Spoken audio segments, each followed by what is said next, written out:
Lejup pa Kordelieru nogāzi.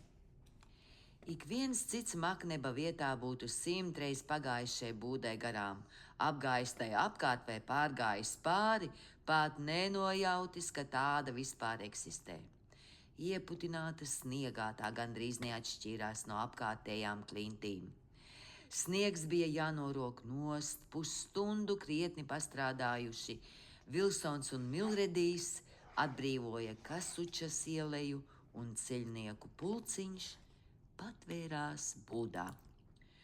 Šo Kasuču indiāņi bija uzcēluši bazalta klints virsotnē no saulē dedzinātiem ķieģeļiem, tā saucamajiem adoviem. Būdai bija kubveida forma, ar 12 pēdas garām skaldnēm, uz būdas ieeju veda akmens kāpnes, lai cik šaura bija vienīgā sprauga, tomēr reizēs, kad kalnos plosījās temporālis, vējam, sniegam un krusai izdevās iesprāgties būdas iekšienē. Būdā varēja brīvi apmesties 10 cilvēki.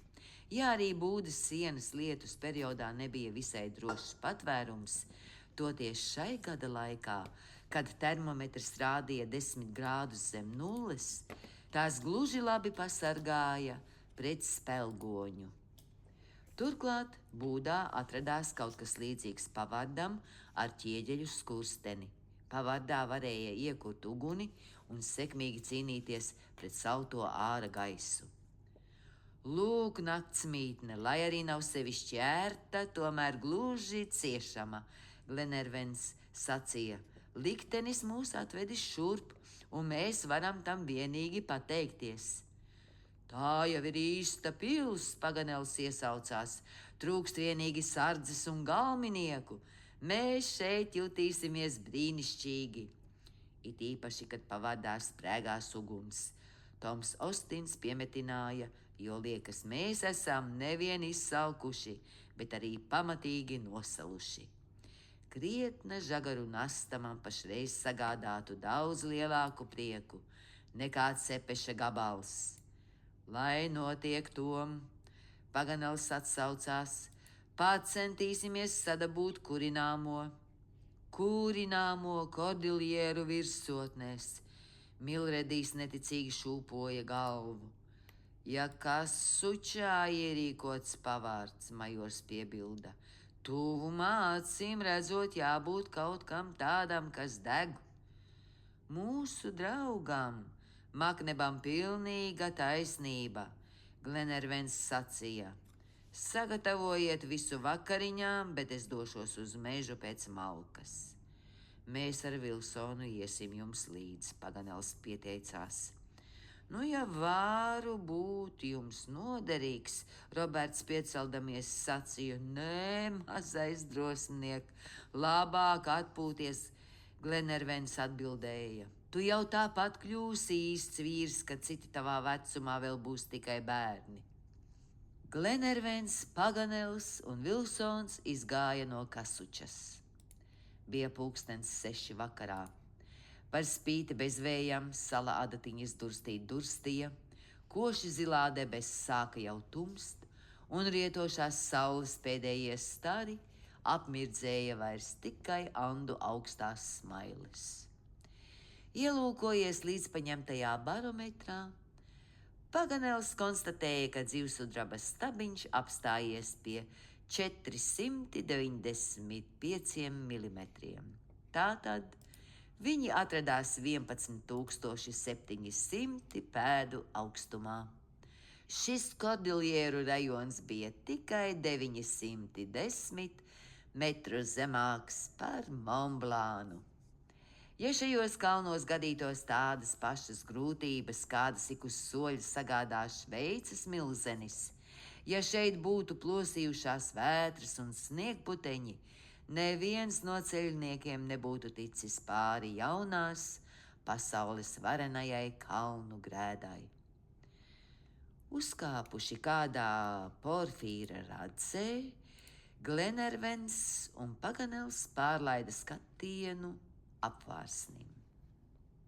Viņi atradās uz Kordilieru sniegotās grēdas skausta, no kura varēja pārredzēt 40 kvadrātjūdžu plašu apkārtni. Austrumu nokalnes bija lēzenākas un daudz pieejamākas. Peoni bija pat iemanījušies slīdēt simtiem toāzu lejup pa nogāzēm. Tālumā rēgojās milzīgas morēnu strēmeles, kuras veidoja šļūdoņa sanestie akmeņi un kliņšu bluķi. Saulē laižoties arvien zemāk, Kolorādo ieleja jau slīga kalnu ēnā. Saulstaru apmirdzētais reliefs, klintis, rādzes un smailes cita pēc citas apdzisa, un tumsa pamazām pārņēma visu Andu austrumu nokalni. Turpretī rietumu stāvā nokare ar visiem tās atzarojumiem vēl bija apgaismota. Dienas spīdekļa posmē mirdzošās klintis un ledāji izskatījās neparasti krāšņi. Ziemeļu pusē kalnu virsotnes viegli trīsuļoja un nemanāmi saplūda kopā cita ar citu, veidodamas it kā nedrošas rokas vilktu, tālumā gaistošu līniju. Toties uz dienvidiem pavērās sevišķi iespaidīgs skats, kas naktī satumstot kļuva arvien grandiozāks. Lejā pletās mežonīgā Torvido ieleja, pār kuru 2 jūdžu attālumā pacēlās Antuko vulkāna vaļējais krāteris. Vulkāns reica kā milzīgs nezvērs, gluži kā Leviatāns no vecās derības, pūzdams laukā karstus dūmus un kvēpainas liesmu strūklas. Visi apkārtējie kalni šķita liesmojam, nokaitētu akmeņu krusa, sarkanīgu tvaiku mutuļi un lavas šaltis saplūda žilbīgos skūļos. Kamēr saule pamazām zaudēdama spožumu, kā dziestošs spīdeklis grima apvāršņa tumsā, vulkāna milzīgais blāzmojums auga augumā, mesdams šaudīgus atspulgus neaptveramajos plašumos. Aizmirsuši malkas sagādnieku pienākumus, Paganels un Glenervens, gluži kā mākslinieki, vēl ilgi būtu noraudzījušies šai zemes un debesu uguņu majestātiskajā cīņā, ja reālāk noskaņotais Vilsons neatsauktu viņus īstenībā. Tiesa, kas tiesa, malka šeit nebija atrodama, taču klintis par laimi klāja sausi ķērpji. Ceļinieki savāca krietni daudz ķērpju un vēl kādu augu, tā dēvēto ljaretu, kura saknes deg gluži ciešami. Vērtīgais kurināmais tūdaļ tika nogādāts Kasučā un sakrauts pavārdā. Iekurt un uzturēt uguni nebija viegli. Stipri retinātajā gaisā trūka degšanai nepieciešamā skābekļa. Tāds vismaz bija majora paskaidrojums. Toties, lai uzvārītu ūdeni, viņš piemetināja, tās nebūs jākarsē līdz 100 grādiem. Tiem, kam garšo 100 grādus karstā ūdenī pagatavota kafija, vajadzēs atteikties no šī ieraduma, jo šķidrums šajā augstumā sāks burbuļot, kad temperatūra vēl nebūs 90 grādu. Augstā kalnos ūdens vārīšanās punkts pazeminās apmēram par 1 grādu pēc katriem 324 metriem. Maknebām bija taisnība. Verdošā ūdenī iegremdētais termometrs rādīja tikai 87 grādus. Visi ar baudu iedzēra dažus malkus karstās kafijas. Turpretī kaltētā gaļa nelikās visai garšīga un pamudināja Paganelu izteikt kādu prātīgu, taču nepiepildāmu ierosinājumu. Nudien, viņš ierunājās, lāmas cepetis tagad būtu īstajā reizē. Stāsta, ka šis dzīvnieks aizstājot gan vērsi, gan aunu, un man gaužām gribētu zināt, vai tas attiecas arī uz lamas gaļu. Vai tiešām mūsu vakariņas jūs neapmierina, cienījamo zinātnieku? Majors iesaucās. Esmu sajūsmināts krietni no majora, taču man jāatzīstas, ka svaigu cepeties iebaudītu labprāt. Jūs esat gārdēdis, Makneps konstatēja. Varu jums tikai piekrist, major, taču sakiet, ko sacīdams es neticu, ka jūs pats atteiktos no krietna bifšteka. Ļoti iespējams, majors atbildēja. Ja jūs kāds aicinātu medībās par spīti salam un tumsai, vai jūs ietu bez svārstīšanās? Protams, ja vien tas sagādātu jums prieku. Makneba ceļabiedri nepaguva viņam nedz pateikties, nedz apvaldīt viņa pārlieko pakalpību, kad tālumā atskanēja kaukoņa. Dīvainā kaukoņa nerimās. Turklāt kauca šķiet nevis atsevišķi dzīvnieki, bet vesels ātri auļojošs bars. Vai tiešām liktenis sagādājis viņiem naktsmītni, nolēmis atvēlēt arī vakariņas? Ģeogrāfam iešāvās prātā. Taču Glenervens mazliet atvēsināja viņa sajūsmu, atgādinādams, ka četrkājainie kordelieros tādā augstumā nekād nav sastopami. No kurienes tad nāk šis troksnis? Toms Ostins vaicāja, vai nedzirdat, ka tas tuvojas? Varbūt lavīna? Milredijs ieminējās. Neiespējami. Tā kaut vienīgi dzīvnieki, Paganels iebilda. Tūlīt paraudzīsimies, Glenervens noteica. Paraudzīsimies ar ieročiem rokā, majors piemetināja, paņemdams karabīni. Visi izmetās laukā no kasučas. Pār kalniem jumās tumša zvaigžņota nakts. Dilstošā mēnesis pusapgraustā ripa vēl nebija uzlēkusi. Ziemeļu un austrumu virsotnes tinās melnā tumsā, tikko varēja samanīt tuvāko klinšu fantastiskos apveidus. Kaukoņa, pārbiedētu dzīvnieku kaukoņa, kļuva aizvien skaļāka. Tā nāca no tumsā tīto kordelieru puses. Kas tur notika? Pēkšņi Plakankalnē nogruva neapturama lavīna, mežonīgu baiļu pārņemtu dzīvnieku lavīna. Visa Plakankalne šķiet saviļņojās. Trakā ātrumā nesās simtiem, varbūt pat tūkstošiem dzīvnieku, saceldami apdullinošu troksni pat retinātajā gaisā. Vai tie bija pampu savaļas dzīvnieki, vai tikai lāmu un vikuņu ganāmpulki? Glenervens, Makneps, Roberts, Ostins un abi matroži tikko paguva nokrist zemē, kad dzīvais viesulis aizbrāza dažas pēdas virs viņiem. Paganels, kas naktī redzēja nesliktākā dienā, palika stāvam, lai nepalaistu neko garām, un tūdaļ tika notriekts no kājām.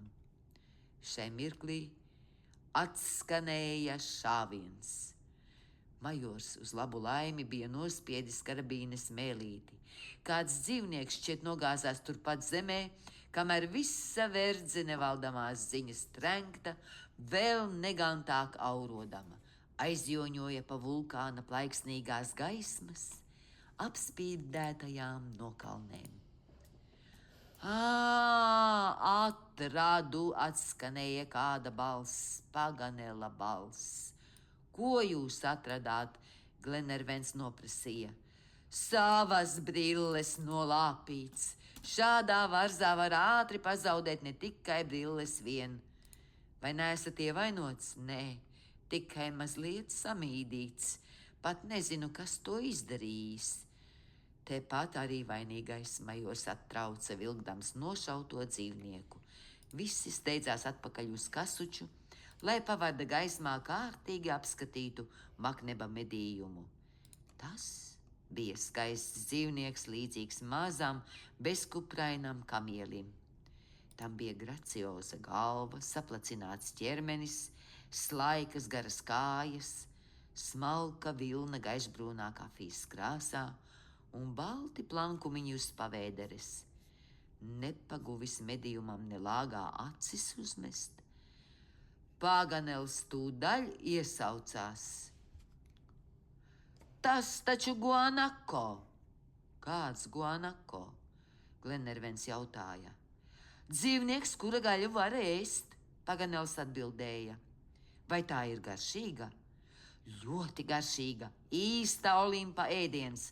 Es zināju, ka vakariņās mums būs svaiga gaļa, un kāda vēl, bet kas medījumu nodīrās un izņems iekšas? Es, Vilsons atsaucās. Lieliski, bet es apņemos pagatavot cepeti, Paganels piebilda.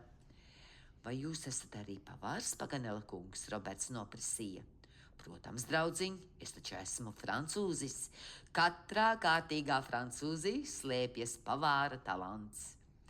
Pēc 5 minūtēm Paganels jau lika gaļas šķēles uz kvēlojošām ljāretes sakņu oglēm. Vēl pēc 10 minūtēm viņš pasniedza saviem ceļa biedriem brūni apceptu guanako fileju. Bez kādas tielēšanās visi iecirta zobus kārdinošajā cepetī.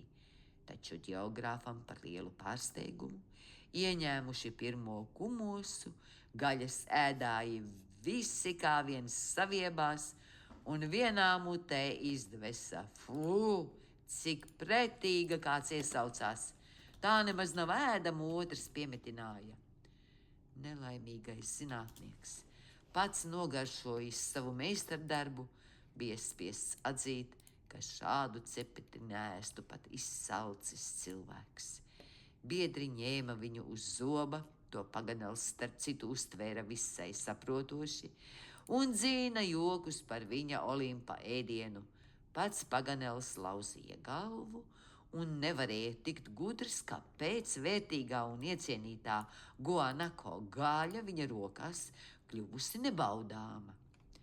Pēkšņi viņam atausa gaisma. Skaidrs, viņš iesaucās. Nu man ir skaidrs, velns par āvis. Varbūt gaļa pārāk ilgi stāvējusi, Makneps mierīgi vaicāja. Ne, gluži otrādi. Neciešamais major, gaļa pārāk ilgi skrējusi, kā gan tas neienāca man prātā. Kā lai to saprot, Paganela kungs? Toms Ostins jautāja. Es gribu sacīt, ka guanako gaļa lietojama vienīgi tad, ja dzīvnieks nošauts atpūtas brīdī. Turpretī, ja mednieks guanako ilgi trenkājas, tad viņa gaļa vairs nav ēdama. Pēc cepeša pretīgās garšas es varu secināt, ka šis dzīvnieks un tātad arī viss bars nākuši no tālienes. Vai esat par to pārliecināts? Glenervens noprasīja. Pilnīgi pārliecināts. Kāds notikums, kāda dabas parādība būtu varējusi tik ļoti pārbiedēt šos dzīvniekus, ka viņi nakts laikā atstāja savas siltās migas? Atbildēt uz to, dārgais Glenerven, nav manos spēkos. Paganels sacīja. Dosimies labāk pie miera un nelauzīsim vairs par to galvu. Miegs nāk virsū kā nāve. Vai liksimies gulēt, major? Liekamies gulēt, Paganel. Piemetuši pavardā kurināmo, ceļinieki ietinās katrs savā pončo, un drīz vien visās toņkārtās un visos ritmos atskanēja varena krākšana, kuras harmoniju jokoši papildināja augsti mācītā ģeogrāfa balss. Vienīgi Glenervens nevarēja aizmigt. Viņu urdīja neizprotams nemiers. No prāta neizgāja guanako bars, kas neizskaidrojamu baiļu trenkts aizjoņoja noteiktā virzienā, Dzīvniekus nevarēja vajāt plēsīgi zvēri, jo šādā augstumā tie tikpat kā nav sastopami, un mednieki vēl netik. Kādas šausmas! Dzīnago nako baru pretī Antuko bezdebeņiem. Un kāds bija šo šausmu cēlonis? Glenervenam mācās virsū briesmu no jausma. Taču maz pamazām, laižoties vieglā snaudā, domas guva citu virzienu, bažas atkāpās, dodamas vietu cerībām. Glenervens jau redzēja sevi Andu līdzenumā. Tur beidzot varēs meklēt kapteini Grantu, un viņa pūliņi droši vien drīz vainagosies panākumiem. Viņš sapņoja par to, kā viņi atbrīvos no sūrās verdzības kapteini Grantu un abus viņa matrožus. Šīs ainas iztēlē slīdēja cita aiz citas, un tikai brīžam tās pārtrauca kāda virs pavārda uzsprikstējusi dzirkstīte vai spožāk iedegusies liesmu mēle, apgaismodama aizmigušo ceļabiedru sejas un uzmesdama šaudīgas ēnas kasučas sienām. Pēc tam ļaunā nojausma atkal mācās virsū vēl neatlaidīgāk. Glenervens neapzināti ieklausījās ārās skaņās, kuru rašanos šais vientuļajās kalnu virsotnēs bija grūti izskaidrot. Kādu brīdi viņš it kā saklausīja tālu dobju draudīgu dunoņu, it kā pērkona dārdus, taču tie nenāca no debesīm. Acīm redzot, negaiss plosījās kaut kur, kalnu nogāzēs vairākus tūkstošus pēdu zem viņiem. Gribēdams par to pārliecināties, Glenervens izgāja laukā. Mēnesis jau bija uzlēcis, gaiss bija skaidrs un rāms, neviena mākonīša nec augšā, nec lejā, šur tur blāvojās Antuko ugunīgie atspulgi, nevēsas no pērkona vai zibens, pie debesīm mirgoja zvaigžņu tūkstoši. Un tomēr dunoņa nemitējās, tā šķita veļamies aizvien tuvāk cauri Andu grēdai. Glenervens atgriezās, ka Sučo vēl vairāk norūpējies, nemitīgi domādams, kāds sakars varētu būt starp šiem grandiem un Guanako bara bēgšanu, vai pazemes grandi nebija bēgšanas cēlonis.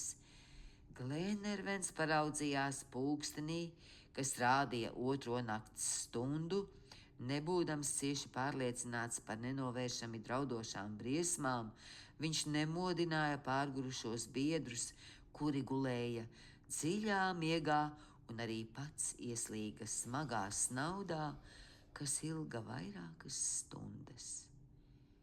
Pēkšņi drausmīga dārdoņa uzrāva viņu kājās.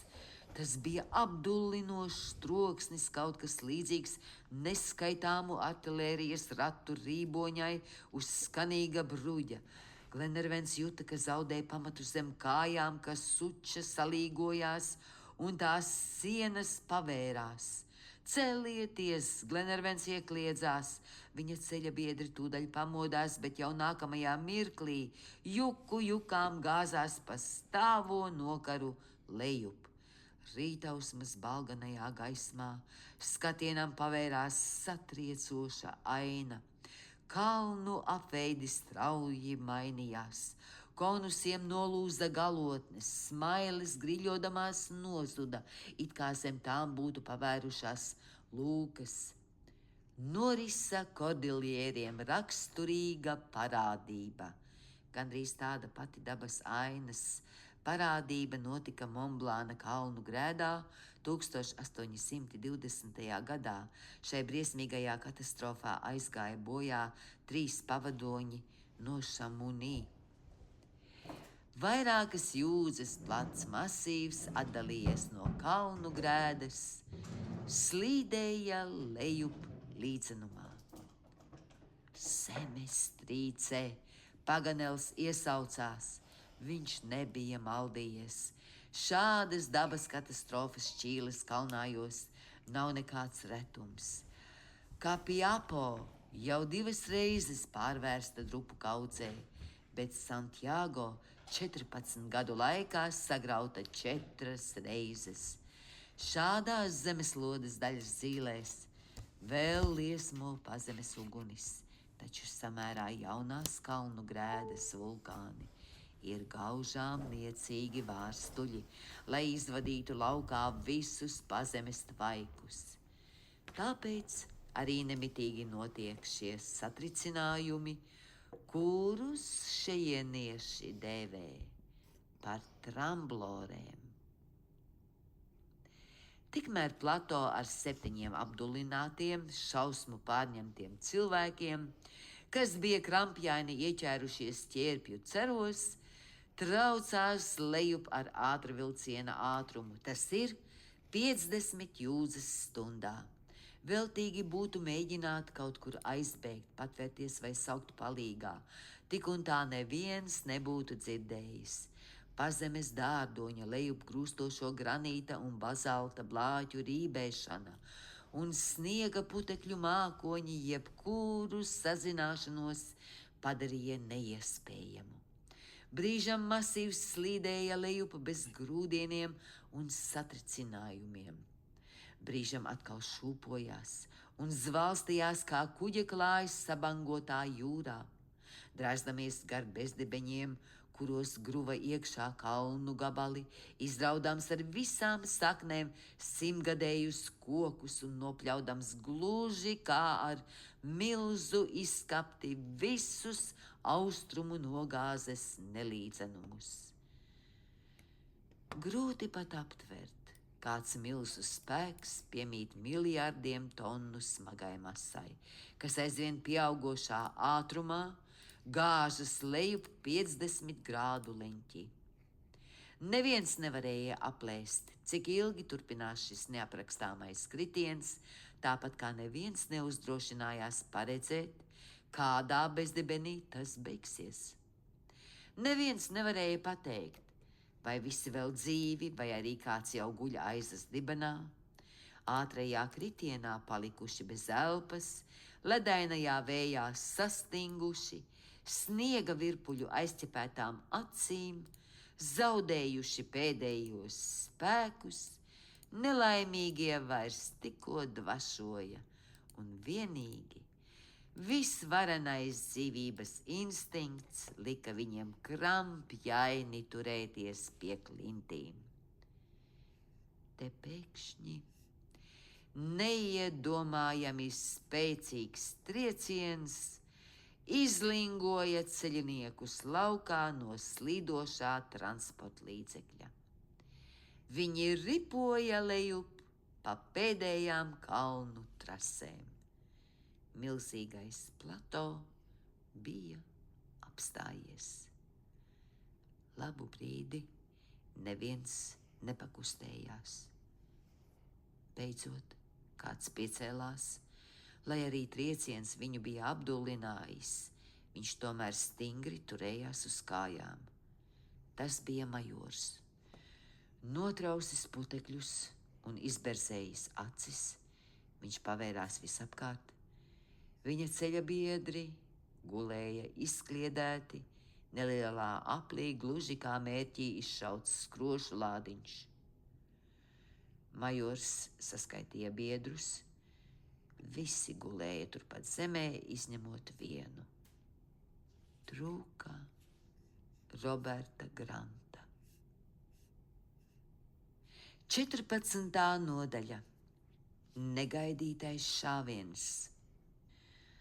Andu Kordiljeru austrumu nogāzi veido nolaidenes nokalnes, kas nemanāmi pāriet līdzenumā, pie kura tik pēkšņi bija apstājusies masīva atlauza. Šai jaunajā zemē pletās leknas ganības un kuploja krāšņi koki. Te auga veseli meži ar zeltainiem augļiem, bērtin piebērtu, vēl kontinenta iekarošanas laikā stādītu ābeļu.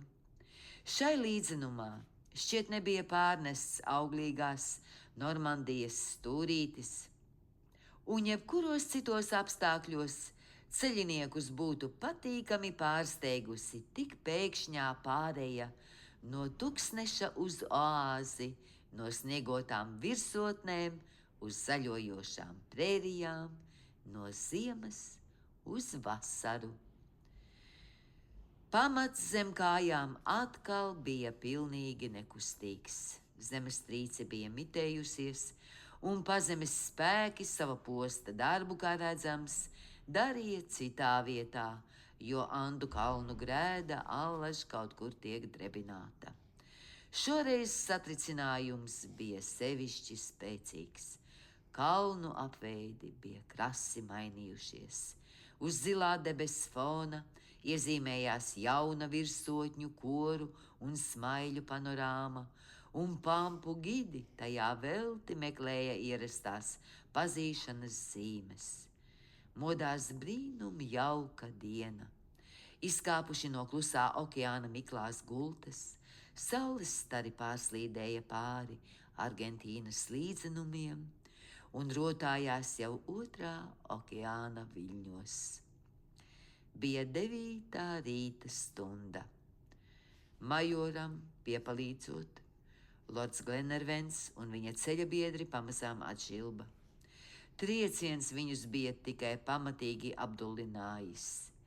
Tikuši lejā no kordiljieriem, ceļinieki būtu varējuši pateikties gādīgajai dabai par ātro satiksmes līdzekli, ja vien viņu vidū netrūktu visjaunākā un vārgākā biedra – Roberta Granta.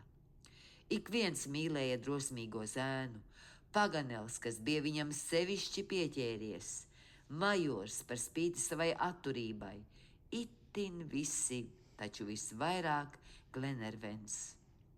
Uzzinājis, ka Roberts ir nozudis, viņš gaužām izmisa.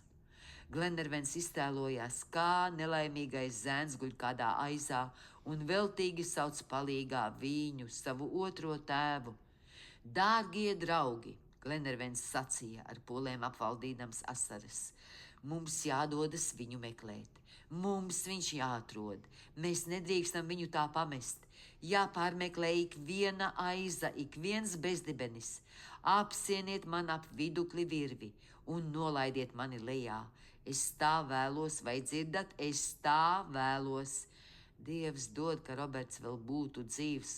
Kā gan bez Roberta mēs varēsim sastapties ar viņa tēvu, un ko vērta kapteinim Grantam būs atgūtā brīvība, ja tā prasījusi viņa dēla dzīvību. Glenervena ceļabiedri noklausījās šos vārdus klusēdami, jūsdami, ka Glenervens viņu skatienos meklē kaut niecīgāko cerības stariņu, viņi nodūra acis. Vai dzirdējāt, ko es teicu? Glenervens turpināja. Jūs ciešat klusu, vai tiešām vairs nav cerību? Itin nekādu. Kādu brīdi valdīja klusums, beidzot ierunājās Makneps. Vai kāds no jums, draugi, neatceras, kad īsti Roberts nozuda? Uz šo jautājumu neviens nevarēja atbildēt. Tad sakiet vismaz, majors neatlaidās. Kuram blakus atradās zēns, kad mēs braucām lejā no kordiljieriem? Man. Vilsons atsaucās. Līdz kuram brīdim tu redzēji viņu sev blakus? Centies atcerēties, runā. Tas ir viss, ko es atceros, Vilsons atbildēja. Vēl nepilnas 2 minūtes pirms liktenīgā trieciena, kas apturēja mūsu slīdēšanu lejup. Roberts Grants, iekrampējies ķērpju cerā, gulēja man līdzās. Nepilnas 2 minūtes. Padomā labi, Vilson, vai šīs minūtes nebija ļoti garas, vai tu nekļūdies? Nedomāju viss, jā, tieši tā. Nepilnas 2 minūtes. Pieņemsim, Makneps noteica, bet kur atradās Roberts? Pa kreisi vai pa labi no tevis? Pa kreisi. Vēl atceros, ka viņa pončo sitās man sejā. Un kurā pusē no mums atradies tu pats? Arī pa kreisi. Tātad Roberts varēja nozust vienīgi šai pusē, majors sacīja, pagriezdamies pret kalniem un norādīdams pa labi. Turklāt, spriežot pēc laika, kad zēns nozuda, mēs varam secināt, ka viņš nokritis posmā starp kalna pakāji un nogāzi 2 jūdžu augstumā.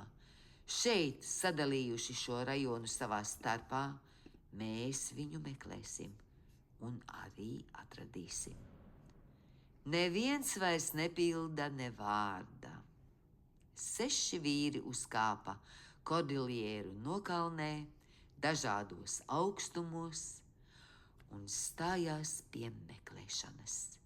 Turēdamies pa labi no lejupceļa līnijas, viņi ielūkojās pat vissīkākajās plaisās, riskēdami ar dzīvību nolaidās masīva atlauzu pusēs bērtos bezdibeņos, izrāpās laukā no tiem ar sadriskātām drēbēm, asiņainām rokām un kājām.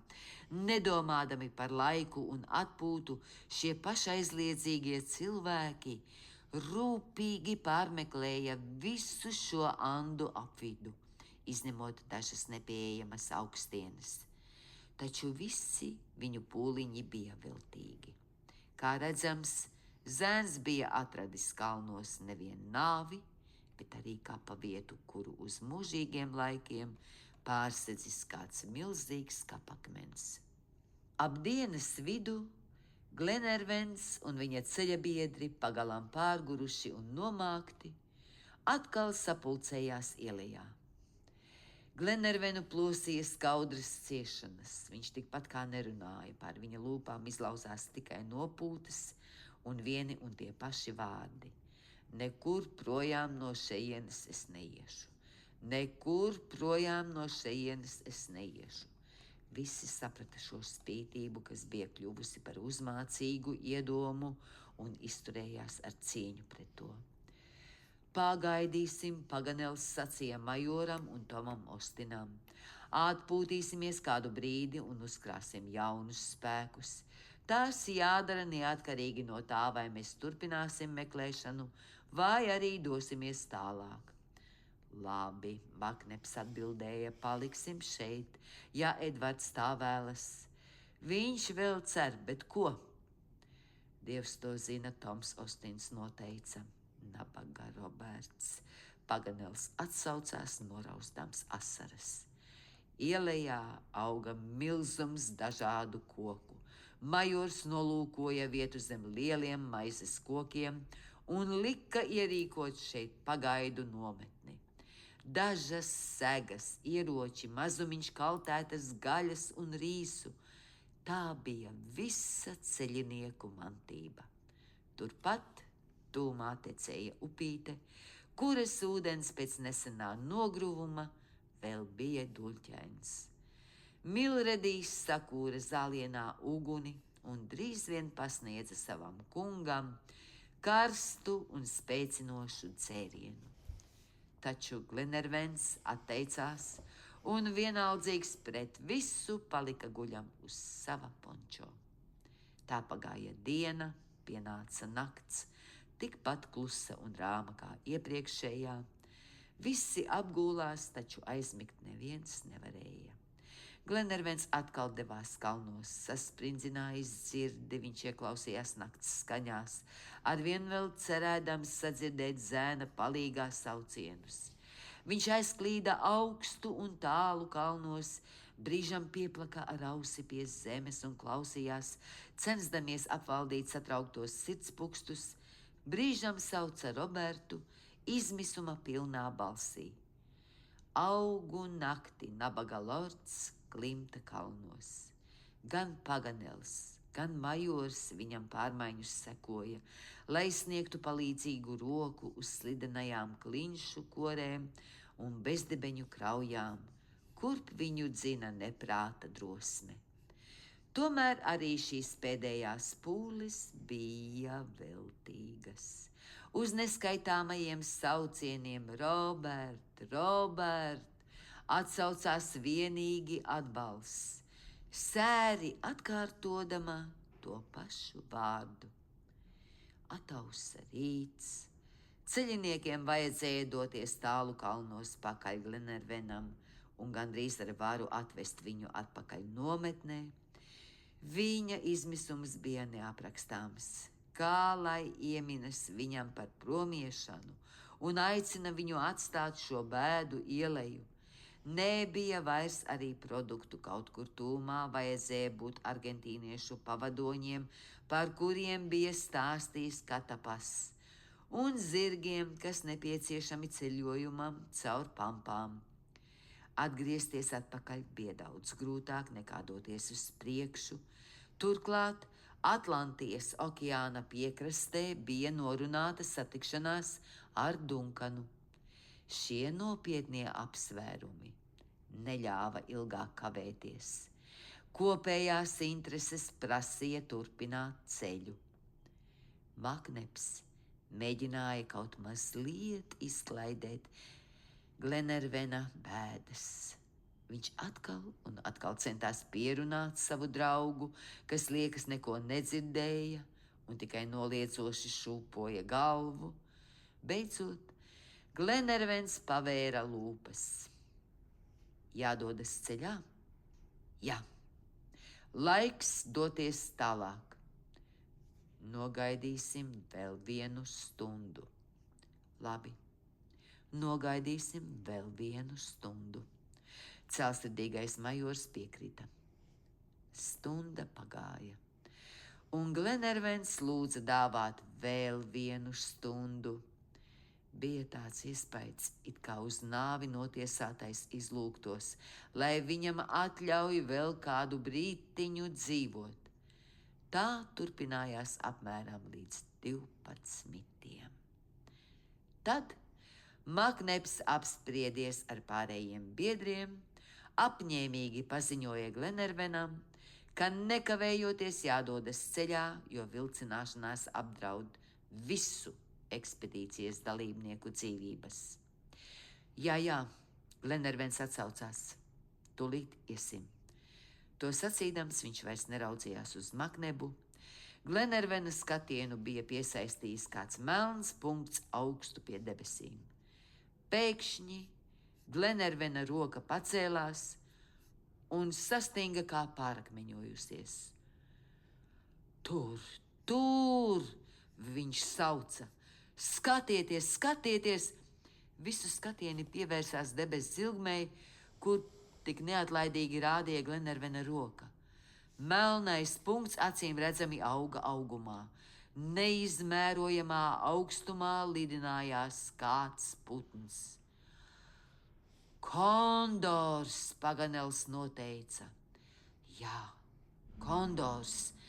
Glenervens atsaucās. Kas zina? Viņš lido šurp. Viņš laižas lejup. Nogaidīsim. Uz ko gan Glenervens cerēja?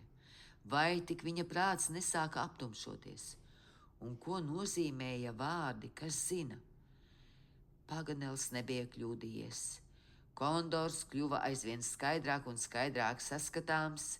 Šis majestātiskais, kādreiz inku pielūgtais putns ir Dienvidu Andu valdnieks. Šai novadā tas sasniedz milzīgus apmērus. Kondora spēks ir apbrīnojams. Bieži vien viņš nogrūž kalnu aizās pat vēršus. Putns uzbrūk ganībās aitām, kazām un teļiem.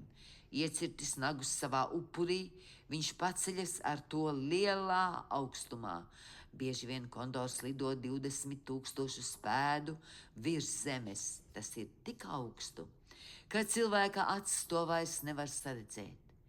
No turienes šis padebešu valdnieks ar savu apbrīnojami aso redzi, kas pārsteidz pat dabas zinātniekus, izšķir uz zemes vissīkākos priekšmetus. Ko gan kondors ieraudzīs? Varbūt Roberta Granta līķi? Kas zina? Glenervens atkārtoja, neizleizdams milzīgo putnu no acīm. Kondors tikmēr tuvojās, brīžam planēdams, brīžam strauji kristams lejup gluži kā nedzīvs ķermenis brīvā kritienā.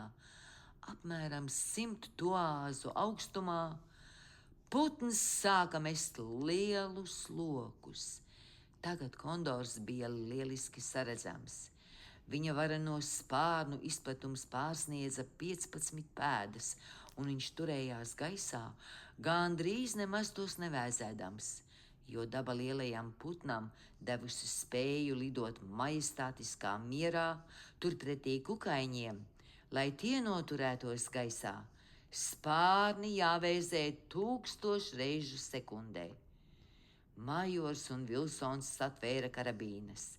Glenervens ar rokas mājienu viņus apstādināja. Kondors riņķoja ceturdaļjūdzes attālumā virs kādas nepieejamas Kordiljeru nogāzes smailes. Milzīgais putns meta lokus galvu reibinošā ātrumā, izlaizdams un ievilkdams drausmīgos nagus, kratīdams krimšļainos seksti. Tas ir tur! Tur, Glenervens iesaucās. Pēkšņi viņam prātā iešāvās kāda doma. Ja nu Roberts vēl dzīvs, viņš izbailēs iekliedzās. Šis putns, uguni, šaujiet, draugi! Taču jau bija par vēlu.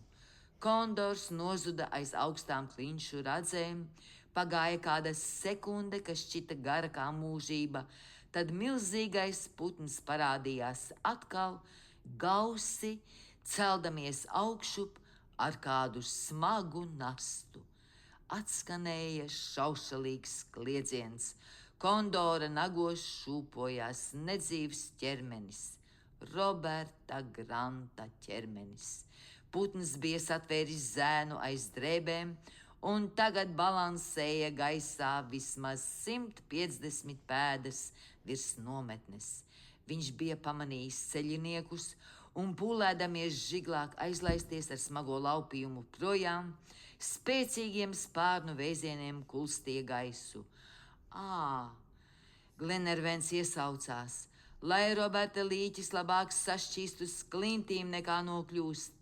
Aprāvies pusvārdā, viņš satvēra Vilsona karabīni un pavērsa to pret kondoru, taču rokas viņam drebēja, acis aizmiglojās, un viņš nejaudāja notēmēt. Ļaujiet man, majors piedāvāja. Stingru stāju, drošu roku un skaidru skatienu viņš paņēma uz grauda putnu, kas atradās vairs tikai 300 pēdas no viņa. Taču majors vēl nebija paguvis nospiest gaili, kad ielejas dziļumā atskanēja šāviens. Starp divām bazalta blīvām pacēlās balts dūmu mākonītis, un kondors ar cauršautu galvu, lēnām griezdamies, sāka krist lejup, gluži kā ar izpletni, ko veidoja viņa izplestie spārni. Neizlaidis no nagiem laupījumu, viņš tikpat lēni nosēdās zemē kādus 10 soļus no strauta. Ātrāk šūt, ātrāk, Glenervens sauca, un nepūlēdamies noskaidrot, no kurienes nācis negaidītais šāviens, viņš skriešus metās pie kondora, ceļa biedri viņam sekoja. Kad viņi aizsteidzās notikuma vietā, putns jau bija beigts, bet Roberta ķermenis pārklāts ar putna platajiem spārniem. Glenervens metās pie zēna līķa, izrāva viņu no putna nagiem, noguldīja zālē un pielika ausi pie nekustīgā ķermeņa krūtīm. Vēl nekad no cilvēka krūtīm nav izlauzies tik satriecošs prieka kliedziens, kā tai brīdī, kad Glenervens pietrūkās kājās saugdams. Viņš ir dzīvs! Viņš ir dzīvs! Vienā mirklī Robertu atbrīvoja no drēbēm un apslacīja seju ar vēsu ūdeni. Sēns sakustējās, atvēra acis, paskatījās un nomurmināja.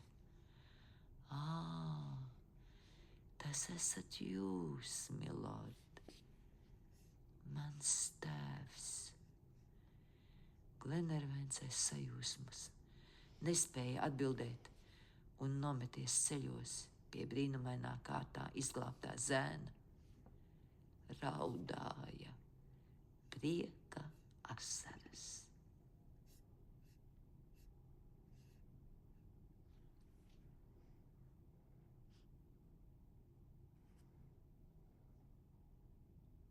Piecpadsmitā nodaļa. Žaka Paganela spāņu valoda.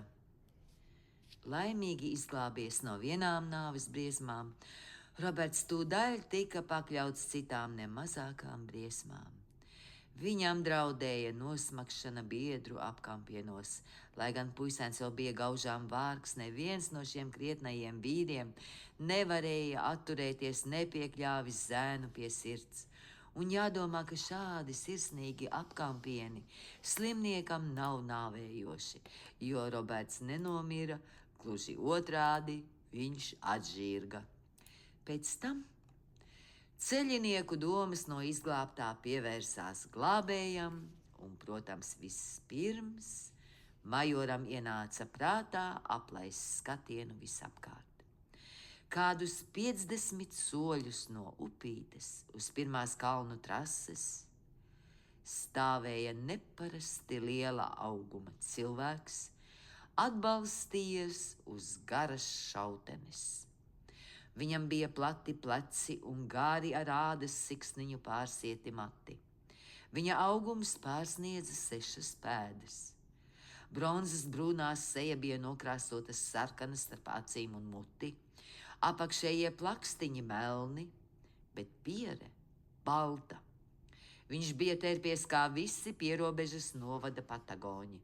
Mugurā viņam bija lielisks ar sarkanām arabeskām izdrotāts guanako ādas apmetnis, šūdināts ar strausu dzīslām un valkājams ar zīdaino spalvu uz ārpusi.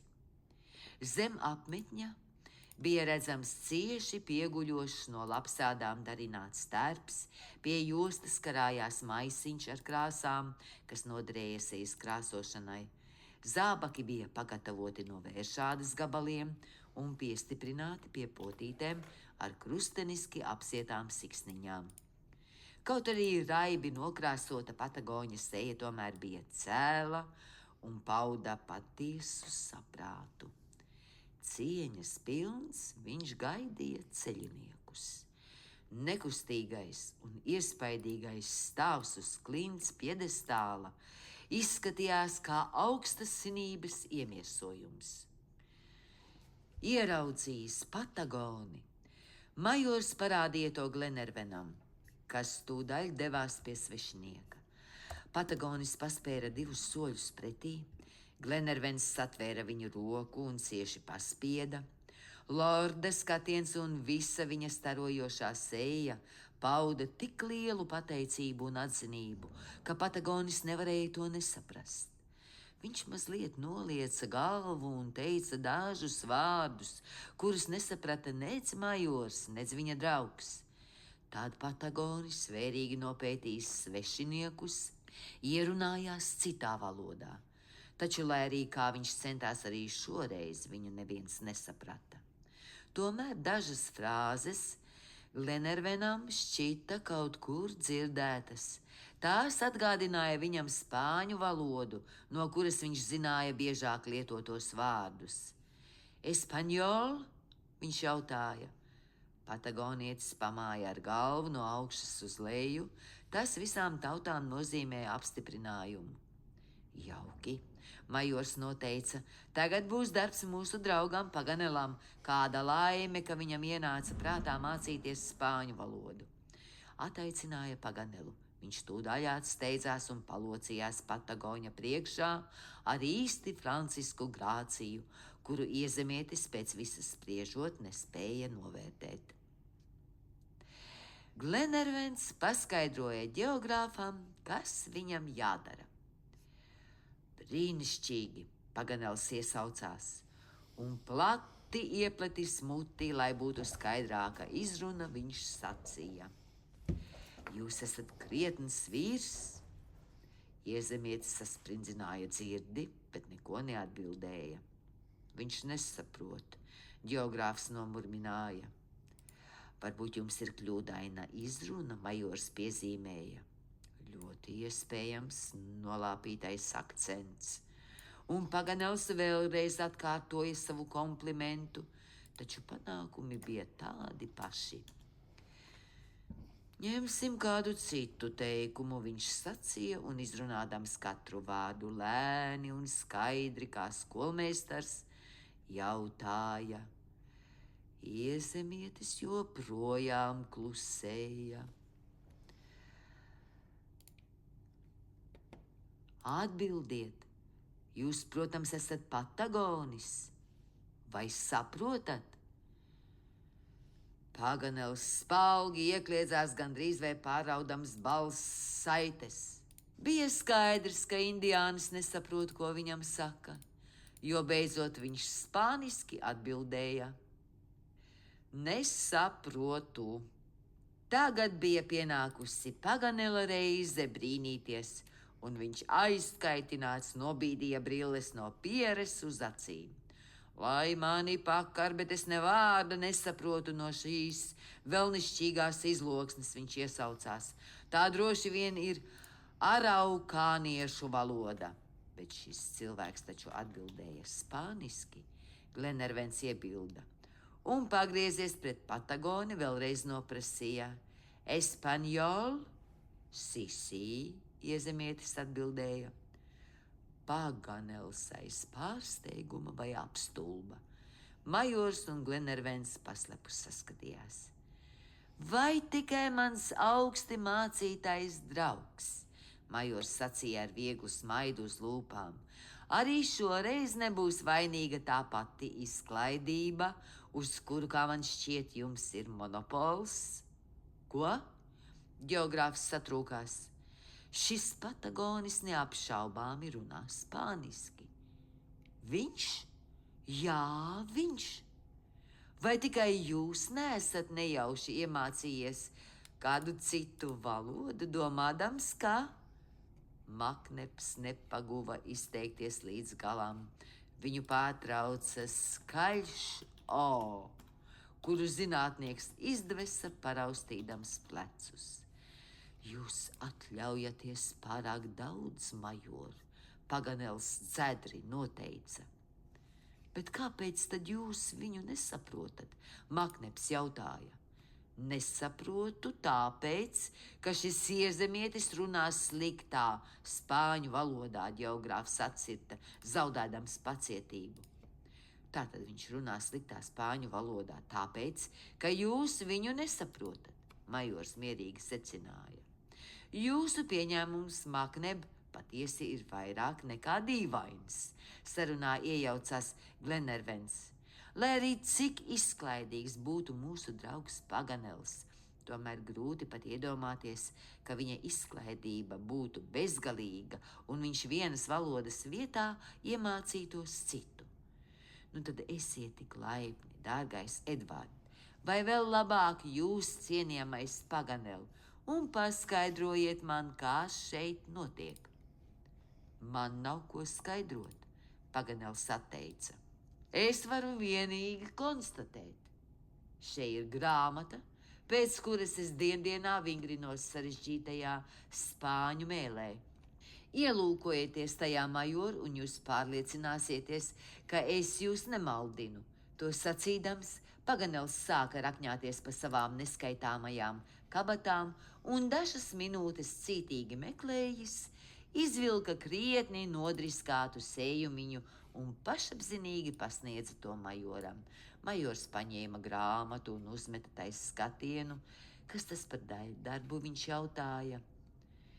Tās ir Luziādas, Paganels atbildēja. Brīnišķīga epopeja. Kas? Luziādas, Glenervens iesaucās. Jā, dārgais draugs, ne vairāk, ne mazāk kā dižā Camoensa Luziādas. Camoensa? Glenervens atkārtoja, nelaimīgais draugs. Camoens taču ir Portugālis un valoda, kuru jūs mācāties. Nu jau 6 nedēļas ir portugāļu valoda. Kamoens, Luziādas, portugāļu valoda. Tas bija viss, ko Paganels spēja izteikt.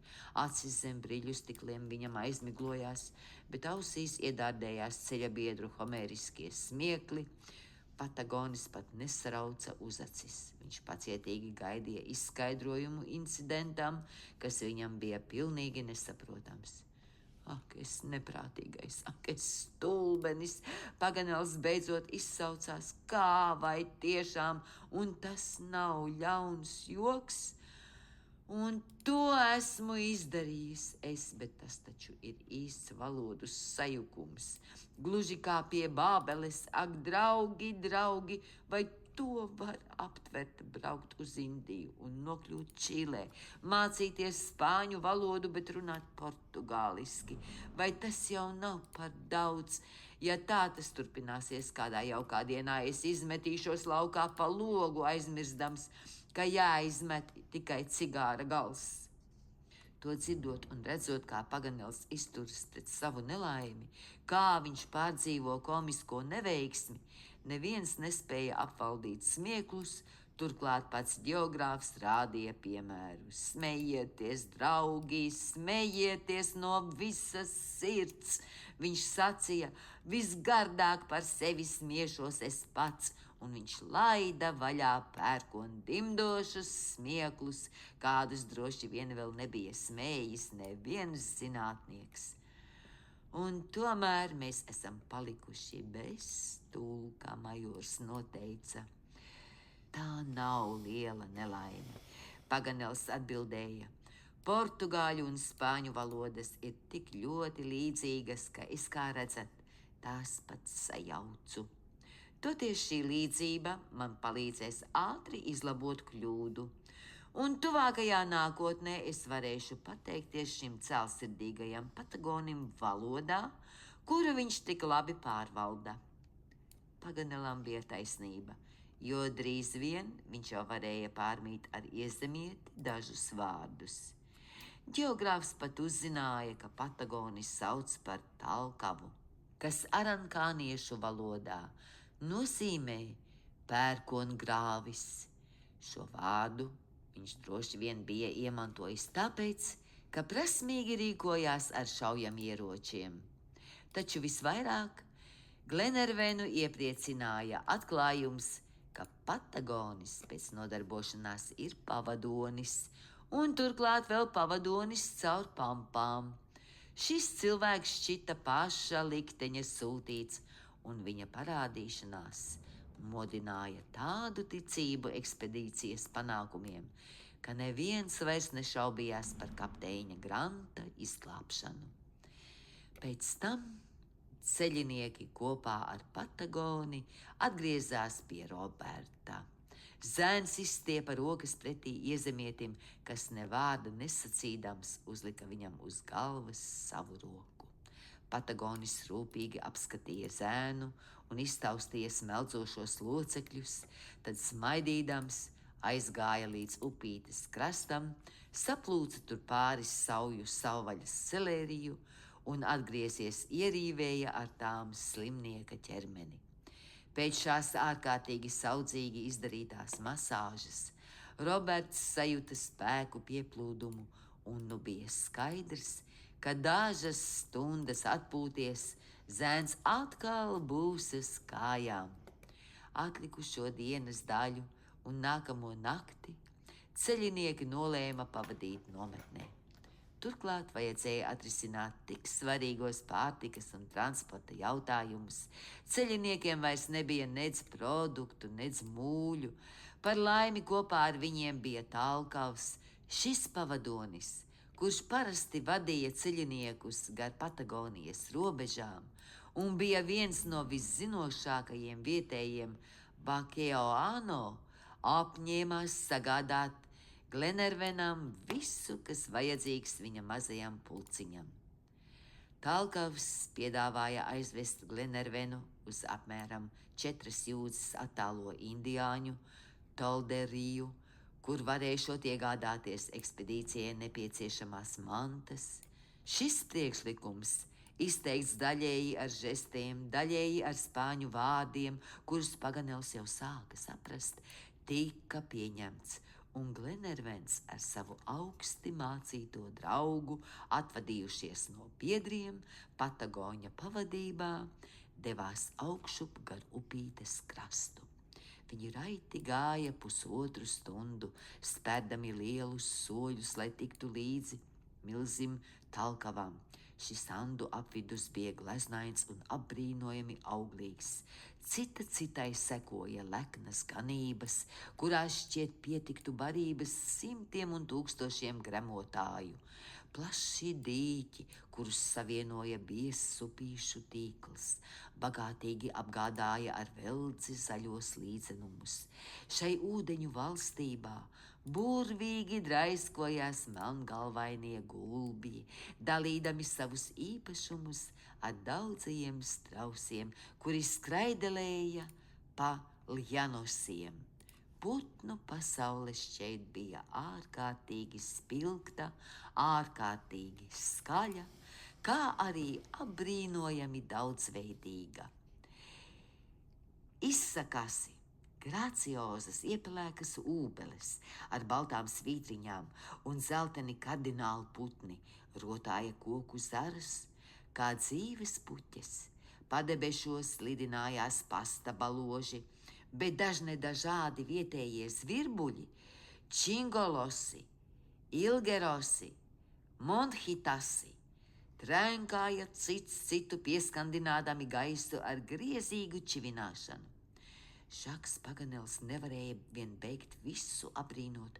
No viņa lūpām nemitīgi lauzās ārā sajūsmas pilni saucieni, kas gaužām pārsteidza Patagoni, kuram likās pilnīgi dabiski, ka gaisā ir putni, dīķos gulbji un prērijās zāle.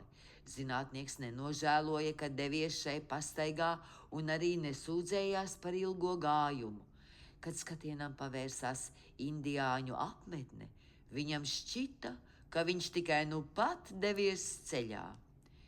Indiāņu tolderija atradās ielejas dziļumā starp 2 Andu kalnu grēdas atzarojumiem.